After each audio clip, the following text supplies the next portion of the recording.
What is up, Buckeye Nation? Scarlet and Great here, the Scarlet and Great Empire here. Floco, you know me, Florida Cory, down here in Central Florida, Buckeye fan and Gator territory here, UCF territory as well. It's coming to you from Scarlet and Great Empire, Ohio State football with Scarlet and Great here on YouTube. Please, if you will, please subscribe to the channel. If you like what you see, like and comment. Let us know what you think about the video, about our content. We'll continue to try to provide the best content possible. Also here with our other co-founder of the Scarlet and Great Empire, the game time guru of the Boise Buckeye, all the way out there in Idaho, Shane Larson. How you doing, Shane? Good, man. You're in Gator territory. I'm in Bronco territory over here, but representing Ohio State wherever we're at across the country, right? Let's go. Yeah, absolutely. Hey, you know what? I go to the gym. I get a ton of OHs because I wear Buckeye clothing all the time. So I mean, there's a lot of us down here that are in hiding. So. Yes, sir. And when the Buckeyes ever come down to Florida, we're no longer in hiding. They show out. So let's see if they ever get out to Idaho for you. I don't know if that'll ever happen. We got a few here and there. We get a few of them. They're all over the country, man. But yeah, like you said, you just got to find them. They're there. Yeah, absolutely. They'll find you if you wear the flag. They'll find you. You know. So we're here to preview this up and coming game: Ohio State, Michigan State at Ohio State, noon kickoff, I believe, on ABC. If I got that correctly. Am I correct on that, Shane? I think it's ABC. Yep, ABC. Yes, I was double checking it. Good call. Yeah. You got it faster than I did. All right. I was like, wait a minute. Anyway, yeah, because I thought that would be Fox, but nope, ABC got that game. Good for them. I don't care who has it. I just want to watch it. And they'll get my ratings. Big game. Normally not such a big game as of late because it's almost like Michigan State's been on down since D'Antonio's last few years. Mel Tucker's first year. It's really not been the barn burner of a game. Nobody really wants to. I mean, people expect Ohio State to win, but this year Michigan State 9-1, lost to Purdue, a team we just deflated completely. And anyway, yeah, it's like they're tied. Not tied. They're second in the Big Ten East because they beat Michigan. And somehow Michigan's rated ahead of them in the college football playoff rankings. Yeah, make that make sense. But yeah, okay. You got me. The head-to-head matters for Oregon, Ohio State, but not for Michigan. Michigan State got it. And by the way, I don't know what these committee guys in Garda are seeing that I don't see anywhere where Michigan's just that much more talented than Michigan State. I'm not seeing that. I mean, I'm not saying they don't have more talent maybe on the roster to be in the NFL, but as far as like looking field to field, I'm not seeing a huge, massive difference. But anyway. That all being said, it doesn't matter about what that anymore because Ohio State still has to win. They're number 4 in the college football playoff. If they win, they're in. They just got to win out. It's easier said than done because we got the number 6 team number 7 team coming up this weekend, the number 6 team coming up next weekend, and then, of course, probably a ranked someone like a Wisconsin top 15 type team for the Big Ten title game if Ohio State should Ohio State get there. But we're talking Ohio State, Michigan State today. We're going to talk about comparing the size of the ball. Not Ohio State offense versus Michigan State defense, but I want to talk about each defense because this has been a hot topic.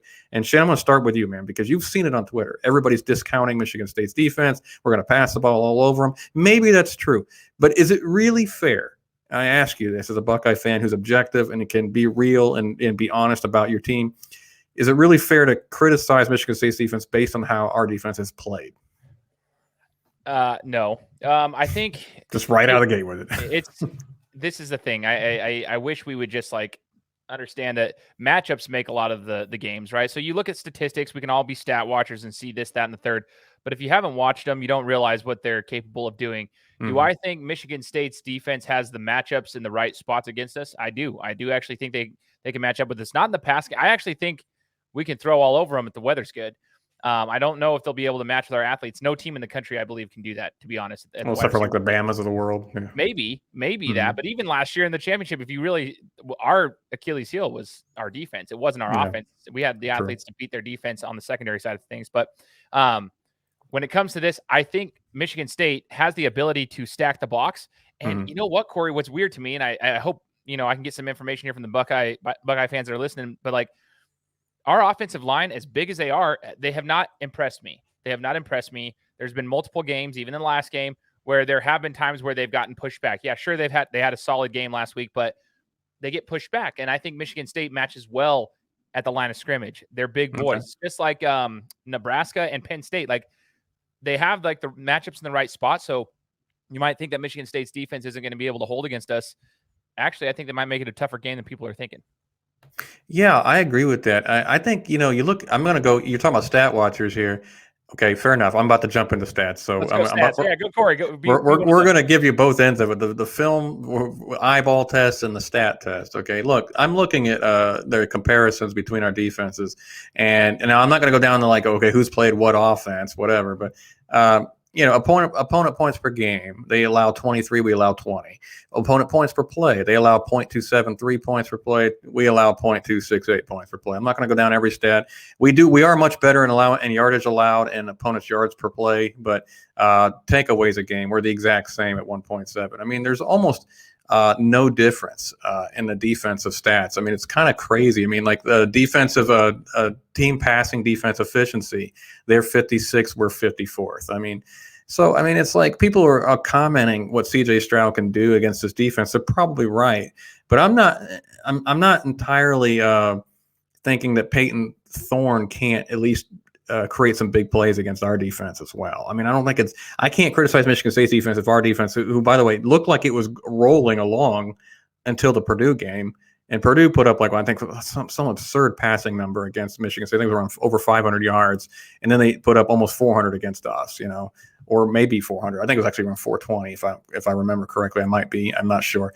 But that, I mean, again, it might just be that offense. I don't know, but I think you're almost looking at our defenses almost in similar fashion, statistic-wise, and against common opponents like in Purdue, where they had the same success against us, at least later in the game. Now, early in the game, they were biting themselves, they were biting themselves in the butt. They were killing themselves with turnovers and things like that. I mean, when they bring in Jack Miller for no reason and hand the ball off and he fumbles immediately, stuff like that's going to give Ohio State momentum, and their offense can do anything they want. But I don't think themselves. Did I say biting themselves in the butt? What a stupid phrase. Anyway. Hey, I was picking up what you were putting down, man. It's all good. I appreciate it. Yeah, I couldn't think of a phrase, and I just Michael Scotted that one completely. So anyway. I like the energy, man. I love the energy today.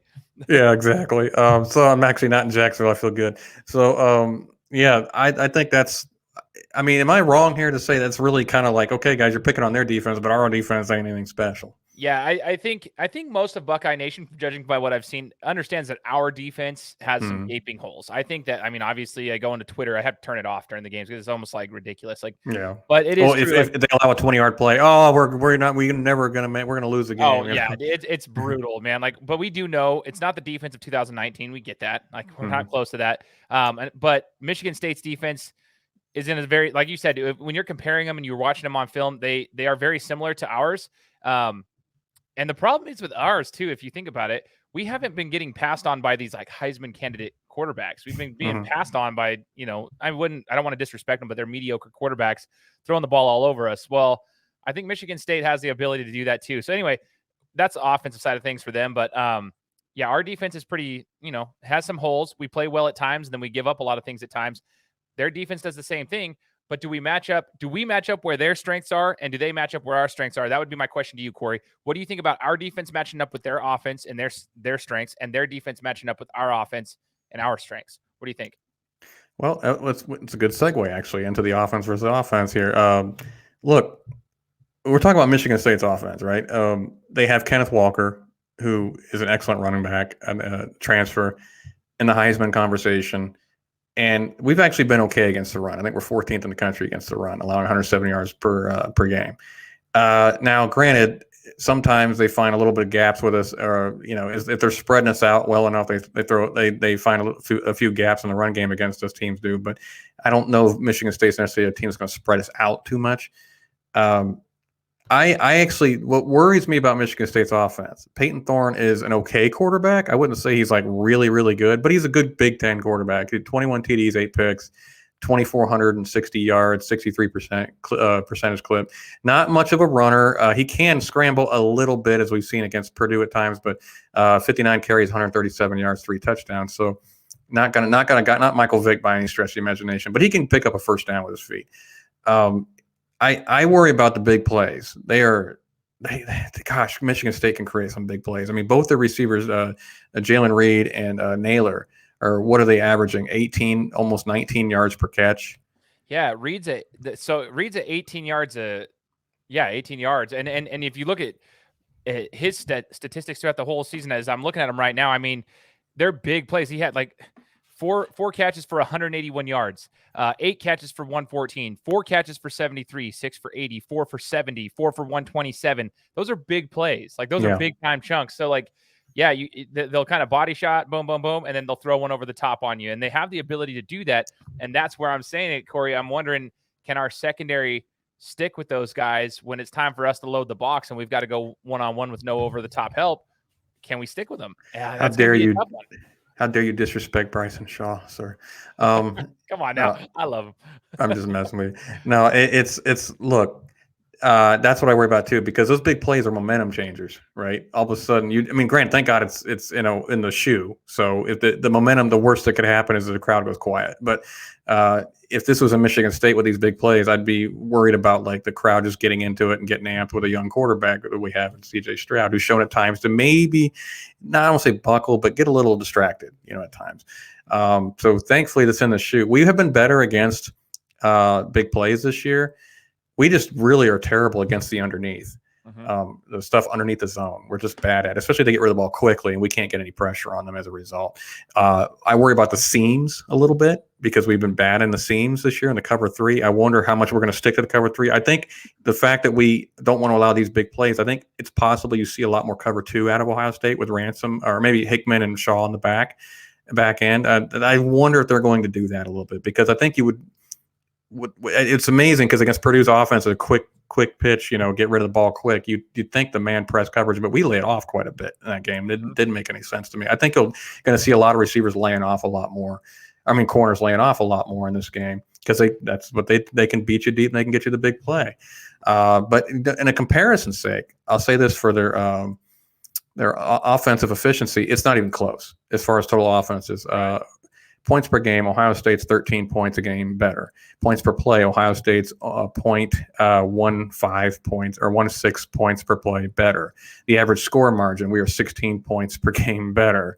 Yards per game, we're 150 yards per game, or 115 yards per game better. Yards per play, we are a full yard and a half per play better.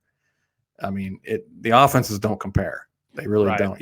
Michigan State's offense this year, comparatively to past Michigan State offenses, is much better. They're still not in Ohio State's league, and I think that's where the game is decided. As long as you don't count stuff that you can't figure into it, like turnovers and things like that. If we don't turn the ball over, and they're not turning the ball over very much, we both average about 2 takeaways a game. Let's say that's a draw in that area, right? I think it's just a matter of we outrace them. Yeah, if that makes sense. And I think that's kind of what, as Buckeye fans, we're gonna have to get used to this year. Like we know we've improved defensively since the beginning of the season. We know that we've gotten better offensively since the beginning of the season. We've gotten a better flow, but that's just kind of the reality of it. It's not like we're gonna hold teams and have these 10-6 football games. It's a barn burner. That's what we're gonna have to do. We're gonna outrace them, and I think we will. Like you were saying, our defenses are very similarly matched. As long as we don't give up the big plays, Corey, I think we're going to be just fine. Michigan State this year, what's different with them compared to like previous seasons is like normally Michigan State's that boring team. They're kind of like, they're just boring to me. They're not like this. They don't have these exciting plays, but this year they have had they've opened it up a little bit. And I was concerned about the middle of the field going through the seams. We tend to have a problem with that, especially on 3rd and long. Yeah, wide open terrible on across 3rd down. The middle, like wide open. So maybe we're bringing blitzes. We're getting the quarterback out of the pocket. I don't know what you got to do. I'll just go back to basics. I think you should be able to get, like, if you can get just a normal rush off the edge without having to bring a blitz, just get him uncomfortable a little bit, get your hands up and tip the ball, make it hard for him, make the windows tough for him to throw. I think you'll be just fine. And I think that's why that 19-point, even though the defenses are very similar, that 19-point spread that we have, the stats that you just rattled off right there, that's why it's that high, because our offense is just, there's levels to football, and our offense is about 2 or 3 levels ahead of them in every facet of the game. Yeah, you could indisputably say CJ is probably a better quarterback than Peyton Thorne. Our receiving core, the receiving core is very good. I'm not knocking it. Can you really compare it to Ohio State's, which is ridiculous? We have 3 receivers about to hit 1,000 yards on the season. it's like a little ridiculous. Not to mention we can match the run game with Henderson and Williams. So our offensive line, when it's on, it's on. And Zach Smith did a great job describing when we run a gap scheme versus a zone scheme, we're much better at the gap scheme. I'm hoping we ran a little bit more of that I saw from last week. I hope that we stick with it. Because Ryan Day really loves that zone run scheme, but it's just not working all the time for us. I would like to go back to the gap, but that being said, yeah, I agree with 19-point favorite was a little shocking to me, but I think I could see a 49-31 game, with this one. You could absolutely see that. And because, honestly, our offense, other than maybe Nebraska, I give Penn State credit because their defense is really good. Nebraska's defense is better than advertised. We should have been better that day anyway, but their defense is better than advertised. Offense, for the most part this year, has been able to do what it wants. It's the number 1, number 2 offense in the country, and has been consistent with that all year. I have a feeling this is another game where probably a little bit more resistance than Purdue gave us, but not enough to be that noticeable, and was still able to almost score at will oftentimes. Don't get me wrong. With Michigan State, though, if this were a D'Antonio team, I'd say our offense is probably going to score 30, and that's it. Because he was that lunch pail mentality, get in the trenches and fight with you and muddy the game up. And I don't know that, not that Mel Tucker's not doing a great job. I just don't know that that's the mentality of Michigan State anymore or not.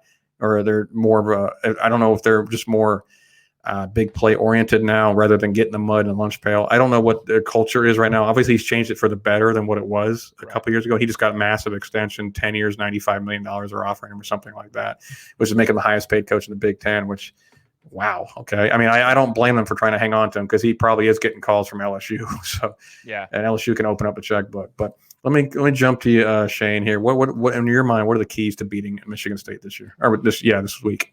Yeah, so one of the biggest keys, we've kind of already just talked about it, eliminate the big plays. That's going to be key, okay? Eliminate big plays. I think you're going to keep them in check, and then that's where we start to pull away from them. But one of the other things that I'm going to say that's not X's and O's is just simply don't be looking forward to Michigan, right? Don't get caught looking forward.